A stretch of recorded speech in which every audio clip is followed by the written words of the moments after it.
Thiruvananthapuram medical college ആശുപത്രിയിൽ ചികിത്സ ലഭിക്കാതെ കൊല്ലം പന്മന സ്വദേശി മരിച്ചുവെന്ന കുടുംബത്തിന്റെ പരാതിയിൽ പ്രതിഷേധം ശക്തമാണ്. കൃത്യസമയത്ത് മരുന്ന് നൽകിയില്ല എന്നും ഡോക്ടർ എത്താൻ വൈകിയെന്നും മരിച്ച വേണുവിന്റെ ഭാര്യ സിന്ധു ആരോപിച്ചു. ഡോക്ടറെ മാറ്റി നിർത്തി അന്വേഷിക്കണം എന്നാണ് കുടുംബത്തിന്റെ ആവശ്യം. പ്രൈമറി ആൻജിയോപ്ലാസ്റ്റി ചെയ്യുന്നത് നെഞ്ചുവേദന തുടങ്ങി കഴിഞ്ഞ് 24 മണിക്കൂറിനകം വരികയാണെങ്കിലാണ് പ്രൈമറി ആൻജിയോപ്ലാസ്റ്റി ചെയ്യുന്നത്. ഈ രോഗി അൺഫോർച്ചുനേറ്റ്ലി വന്നത് 24 മണിക്കൂറിന് ശേഷമാണ്. അതുകൊണ്ട് ഈ രണ്ട് ട്രീറ്റ്മെന്റ് രീതികളും ഇദ്ദേഹത്തിന് സൂട്ടബിൾ അല്ല എന്ന് കൺസൾട്ടന്റ് തീരുമാനിച്ചു. ബാക്കി മരുന്നുകൾ കൊടുക്കാൻ ഹെപ്പാരിൻ, ആസ്പിരിൻ, ക്ലോപ്പിഡോഗൾ, അറ്റോവാസ്റ്റാറ്റിൻ, മെറ്റപ്രോൾ, എനലാപ്രിൽ ഈ മരുന്നുകൾ കൊടുക്കാൻ തീരുമാനിച്ചു. ആ ഡ്രഗ് സ്റ്റാർട്ട് ചെയ്യുകയും ചെയ്തു. പേഷ്യന്റിനെ ഉടനെ അഡ്മിറ്റ് ചെയ്യുകയും ചെയ്തു. പേഷ്യന്റിനെ കാർഡിയോളജി വിഭാഗത്തിലോട്ട് മാറ്റി. പേഷ്യന്റ് ഇംപ്രൂവ് ചെയ്ത് വരികയായിരുന്നു. അൺഫോർച്ചുനേറ്റ്ലി 5-ാം തീയതി വൈകിട്ട് ഹാർട്ട് ഫെയിലിയർ എന്ന് പറഞ്ഞാൽ ഒരു നോൺ കോംപ്ലിക്കേഷൻ ആണ് ഹാർട്ട് അറ്റാക്കിന്റെ. ഹാർട്ട് ഫെയിലിയർ വന്നു, പേഷ്യന്റ് വെന്റിലേറ്റർ ആക്കി, പേഷ്യന്റ് മരിച്ചു. ഹാർട്ട് അറ്റാക്ക് എന്ന് പറയുന്നത് നമ്മുടെ മനുഷ്യവർഗത്തിന്റെ എല്ലാവരുടെയും ഒരു കോമൺ കോസ് ഓഫ് ഡെത്ത് ആണ്. മനുഷ്യരെല്ലാവരും മരണത്തിന്റെ ഒരു പ്രധാന കാരണമാണ്. എന്ത് ചികിത്സ കൊടുത്താലും ഒരു 10 തൊട്ട് 20% ആൾക്കാർ മരിക്കും. നമ്മൾ എന്ത് ചികിത്സ കൊടുത്താലും. നമ്മൾ ചികിത്സയിൽ അൺഫോർച്ചുനേറ്റ്ലി യങ് ഏജ് ആയിരുന്നു, റിലേറ്റീവ്ലി ലേറ്റ് 40s ആളാണ്, മരിച്ചു. നമ്മൾ ഇവിടെ കൊടുക്കാവുന്ന ഏറ്റവും ബെസ്റ്റ് ചികിത്സ കൊടുത്തു. എന്നാൽ പ്രോട്ടോകോൾ അനുസരിച്ച് നൽകാവുന്ന എല്ലാ ചികിത്സയും നൽകിയെന്നാണ് മെഡിക്കൽ കോളേജ് ഡോക്ടർമാർ ഇപ്പോൾ ആവർത്തിച്ച് നമ്മൾ കേട്ടത്. എസ് വിനീഷ് വിവരങ്ങൾ നൽകും. വിനീഷ്, എന്താണ് വേണുവിന് കുടുംബം പറയുന്നത്? വേണുവിൻ്റെ ശബ്ദം അത് ഇപ്പോഴും ഹോണ്ട് ചെയ്യുന്നതാണ്. കാരണം മരണത്തിന് മുമ്പ് സുഹൃത്തുക്കൾക്ക് അയച്ച ആ ശബ്ദ സന്ദേശം തന്നെ അതിൽ പറയുന്നുണ്ട്, എന്നെ ആരും തിരിഞ്ഞു നോക്കുന്നില്ല എന്ന്. കുടുംബം എന്താണ് ഇപ്പോൾ ഉന്നയിക്കുന്നത്?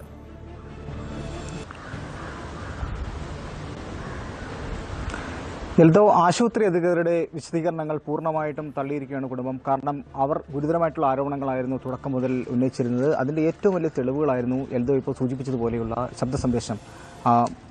തൻ്റെ സുഹൃത്തിന് അയച്ചു കൊടുത്ത ശബ്ദ സന്ദേശത്തിൽ കൃത്യമായി തന്നെ പറയുന്നുണ്ട്. ഏകദേശം ഒരു 5 ദിവസം ചികിത്സയിൽ തുടർന്നിട്ട് പോലും തിരുവനന്തപുരം മെഡിക്കൽ കോളേജിൽ തനിക്ക് ചികിത്സ ലഭ്യമായില്ല എന്നാണ് വേണുവിൻ്റെ ശബ്ദ സന്ദേശത്തിൽ കൃത്യമായി പറഞ്ഞിരുന്നത്. അതിൽ പറഞ്ഞ മറ്റൊരു ഗുരുതരമായിട്ടുള്ള ആരോപണമാണ് ഒരു നായ നോക്കുന്ന കണ്ണുകൊണ്ട് പോലും രോഗികളെ നോക്കുന്നില്ല, തന്നെ നോക്കുന്നില്ല, പരിചരിക്കുന്നില്ല എന്നുള്ള ഗുരുതരമായിട്ടുള്ള ആരോപണം.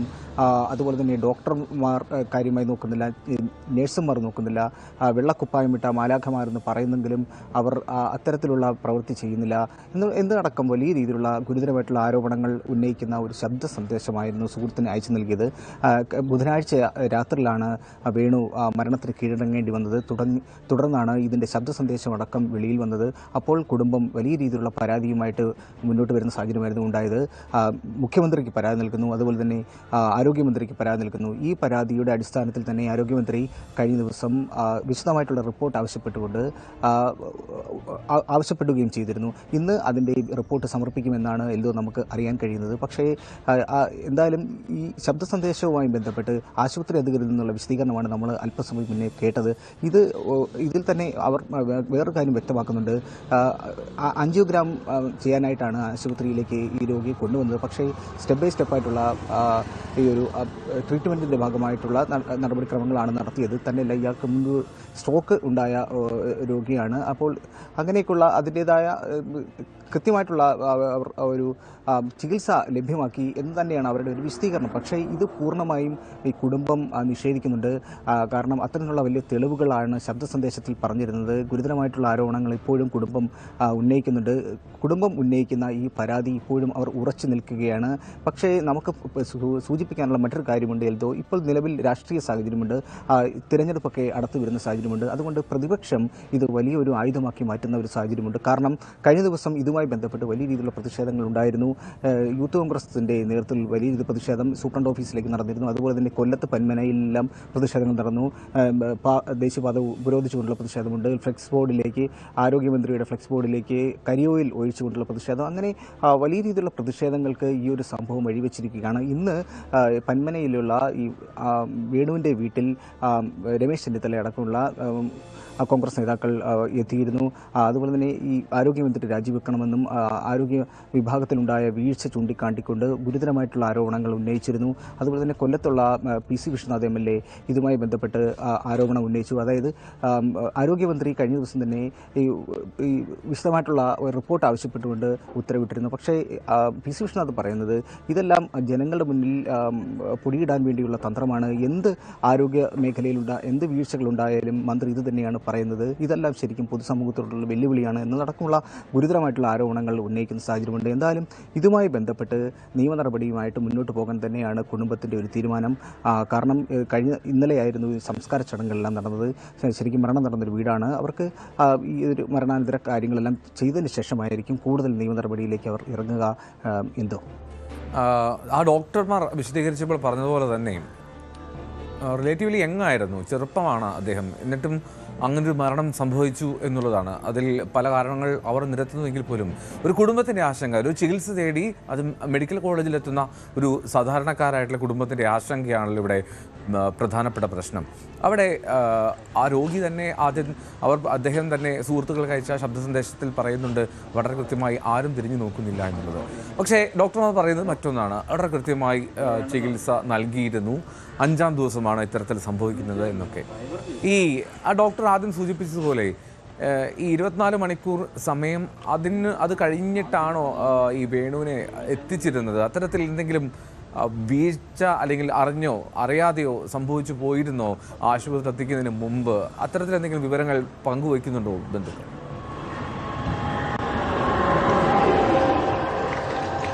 എന്തോ ഒക്ടോബർ 31-നാണ് ചികിത്സ തേടി എത്തുന്നത്. നെഞ്ചുവേദനയെ തുടർന്നാണ് വേണു ആദ്യം പന്മനയിലുള്ള പ്രാഥമിക ആരോഗ്യ കേന്ദ്രത്തിലെത്തുന്നു. അവിടെ നിന്നും ജില്ലാ ആശുപത്രിയിലേക്ക്, കൊല്ലം ജില്ലാ ആശുപത്രിയിലേക്ക് കൊണ്ടുപോവുകയാണ്. അപ്പോൾ ഈ രോഗം മൂർച്ഛിച്ചതോടുകൂടി അടിയന്തരമായിട്ട് ഉള്ള ചികിത്സ ലഭ്യമാകണമെന്ന് മനസ്സിലാക്കിയ ഡോക്ടർമാർ തിരുവനന്തപുരം മെഡിക്കൽ കോളേജിലേക്ക് റഫർ ചെയ്യുകയായിരുന്നു. ആൻജിയോഗ്രാം അടക്കം ചെയ്യണം എന്നതടക്കം നിർദ്ദേശം നൽകി. അങ്ങനെയാണ് എമർജൻസി ആയിട്ട് തന്നെ ആംബുലൻസിൽ അതിവേഗതയിൽ എത്തിക്കുന്നത്. അപ്പോൾ അങ്ങനെ എത്തിച്ച ഒരു രോഗിയെ 5 ദിവസമായിട്ടും വേണ്ട വിധത്തിൽ പരിചരിച്ചില്ല എന്നതാണ് ഇപ്പോൾ ഉയർന്നു വന്നിരിക്കുന്ന ഒരു വലിയൊരു ആരോപണം. സഹിക്കെട്ടാണ് ഈ രോഗി തന്നെ അതിൻ്റെ ഒരു ശബ്ദ സന്ദേശം അയക്കുകയും ചെയ്തത്. കാരണം ഇതുമായി ബന്ധപ്പെട്ട് രോഗിയുടെ ശബ്ദ സന്ദേശത്തിൽ പറയുന്നു, ഡോക്ടർമാർ പലപ്പോഴായിട്ട് അടുത്ത് വരുമ്പോഴെല്ലാം പറയുന്നുണ്ട്, ഇതിൽ പറയുന്ന തരത്തിലുള്ള ചികിത്സകൾ എന്തുകൊണ്ട് എനിക്ക് ലഭ്യമാകുന്നില്ല എന്ന് വേണു തന്നെ അങ്ങോട്ട് ചോദിക്കുന്നുണ്ട് എന്നാണ് ശബ്ദത്തിൽ പറയുന്നത്. പക്ഷേ അതിൻ്റേതായ നടപടിക്രമങ്ങളോ അല്ലെങ്കിൽ ഈ ഒരു ചികിത്സാ രീതികളോ ഒന്നും തന്നെ അവിടെ നടന്നില്ല. അപ്പോൾ അദ്ദേഹത്തിൻ്റെ ജീവന് തന്നെ ഭീഷണിയാകും എന്ന് മനസ്സിലാക്കിക്കൊണ്ട് തന്നെയാണ് സഹിക്കെട്ടാണ് അയാൾ ആ ഒരു ശബ്ദ സന്ദേശം അയച്ചത്. ഇത് പുറംലോകത്തേക്ക് എത്തിക്കണം എന്നാണ് അതിൽ പറയുന്നത്. അപ്പോൾ എന്തുമാത്രം വേദനയായിരിക്കും ആ വീട്ടുകാർക്ക് ഉണ്ടാവുക എന്ന് നമുക്ക് സ്വാഭാവികമായിട്ട് ചിന്തിക്കാം. പക്ഷേ ആ വീടിനുണ്ടായ ഒരു തീരാനഷ്ടം അത് ശരിക്കും പറഞ്ഞാൽ നമുക്ക് പറഞ്ഞെടുക്കാൻ കഴിയാത്തതിനപ്പുറമാണ്. കാരണം ആ വീട്ടിൽ വേണുവിൻ്റെ ഒരു സഹായത്തിൽ തന്നെയാണ് ആ കുടുംബം മുന്നോട്ട് പോയിക്കൊണ്ടിരിക്കുന്നത്. വേണു ഒരു ഓട്ടോ തൊഴിലാളിയാണ്. രാവിലെ ഓട്ടോയായിട്ട് വീട്ടിൽ നിന്ന് ഇറങ്ങുന്നു. പൻപന പ്രദേശങ്ങളിലെല്ലാം ഓട്ടോ ഓടി കിട്ടുന്ന തുച്ഛമായ വരുമാനത്തിൽ തന്നെയാണ് ആ കുടുംബം മുന്നോട്ട് പോകുന്നത്. 2 പെൺമക്കളും ഭാര്യയും അടങ്ങുന്ന ഒരു കുടുംബമാണ്. ശരിക്കും ആ കുടുംബത്തിൻ്റെ ഒരു അത്താണിയാണ് അവർക്ക് നഷ്ടപ്പെട്ടിരിക്കുന്നത്. ഇതിൽ എന്ത് വില കൊടുത്താൽ മതിയാകും ആ കുടുംബത്തിന് എന്നുള്ളതാണ്. പക്ഷേ ഇപ്പോൾ പ്രതിപക്ഷ നേതാവ് അടക്കം കോൺഗ്രസ് പ്രവർത്തകരടക്കം ഈ ഒരു വിഷയത്തിൽ ഇടപെട്ടിട്ടുണ്ട്. ഈ കുട്ടികളുടെ സംരക്ഷണം ഉൾപ്പെടെ ഈ കുടുംബത്തിൻ്റെ സംരക്ഷണം ഉൾപ്പെടെ സർക്കാർ ഏറ്റെടുക്കണം എന്ന തരത്തിലാണ് കാര്യങ്ങൾ പോകുന്നത്. അത്തരത്തിലുള്ള ആരോപണങ്ങൾ മുന്നോട്ട് വെക്കുന്നുണ്ട്. അതുപോലെ തന്നെ ഇതുമായി ബന്ധപ്പെട്ടുള്ള ഒരു അന്വേഷണം കേന്ദ്ര ആരോഗ്യ വിഭാഗം നടത്തണമെന്നതൊക്കെയാണ് യൂത്ത് കോൺഗ്രസും ആവശ്യപ്പെടുന്നത്. ഇതുമായി ബന്ധപ്പെട്ട് വലിയ രീതിയിലുള്ള പ്രതിഷേധങ്ങളും നടക്കുന്നുണ്ട്. ഞാൻ നേരത്തെ സൂചിപ്പിച്ചതുപോലെ തന്നെ ഈ കുടുംബം ഈ മൊഴിയിൽ തന്നെ ഉറച്ചു നിൽക്കുന്ന സാഹചര്യമാണ്. കാരണം തൻ്റെ കൊലക്കുറ്റത്തിനെതിരെ കേസെടുക്കണമെന്ന് പ്രതിപക്ഷം പറയുമ്പോൾ കുടുംബവും അത് തന്നെയാണ് ആരോപിക്കുന്നത്. തൻ്റെ അച്ഛനെ കൊന്നതാണെന്ന് മക്കൾ പറയുന്നു. അതുപോലെ തന്നെ തൻ്റെ ഭർത്താവിന് നഷ്ടപ്പെട്ട ഒരു കാര്യവും അന്വേഷണം വേണമെന്ന് സിന്ധുവും പറയുന്നു. അതായത് വേണുവിൻ്റെ ഭാര്യ സിന്ധുവും പറയുന്നുണ്ട്. എന്തായാലും അവർ ഈ മരണാനന്തര ചടങ്ങുകളെല്ലാം കർമ്മങ്ങളെല്ലാം കഴിഞ്ഞതിന് ശേഷം കൂടുതൽ നിയമ നടപടിയായിട്ട് മുഖ്യമന്ത്രിയെല്ലാം നേരിട്ട് കാണാനുള്ള വലിയൊരു തീരുമാനത്തിൽ തന്നെയാണ് എന്തോ. വിനീഷാണ് വിവരങ്ങൾ നൽകിക്കൊണ്ടിരുന്നത്. അവിടെ ഗുരുതരമായിട്ടുള്ള ഒരു സാഹചര്യമുണ്ട്. എന്തെന്നാൽ ആ കുടുംബത്തിൻ്റെ ഏക അത്താണിയാണ് ഈ വേണു.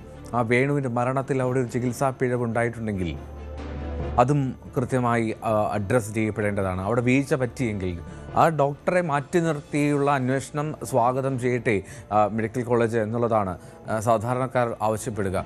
ആ വിഷയം അത്തരത്തിൽ ഗൗരവത്തോടെ കൈകാര്യം ചെയ്യുമെന്ന് പ്രതീക്ഷിക്കാം. നഷ്ടം അത് തീരാ നഷ്ടമാണ്. പക്ഷേ അതിനുമപ്പുറത്തേക്ക് ഇത്തരം സംഭവങ്ങൾ ഇത്തരം വീഴ്ചകൾ അത് മെഡിക്കൽ കോളേജുകൾ പോലുള്ള ഇടങ്ങളിൽ സംഭവിക്കരുത്. അവിടെ എത്തുന്നത് ഈ വേണുവിനെ പോലെയുള്ള സാധാരണക്കാരാണ്. അവർക്ക് നല്ല ചികിത്സ, ഏറ്റവും മികച്ച ചികിത്സ നൽകിയേ മതിയാകൂ. അതിനാണല്ലോ നമുക്ക് അത്തരം മെഡിക്കൽ കോളേജുകൾ.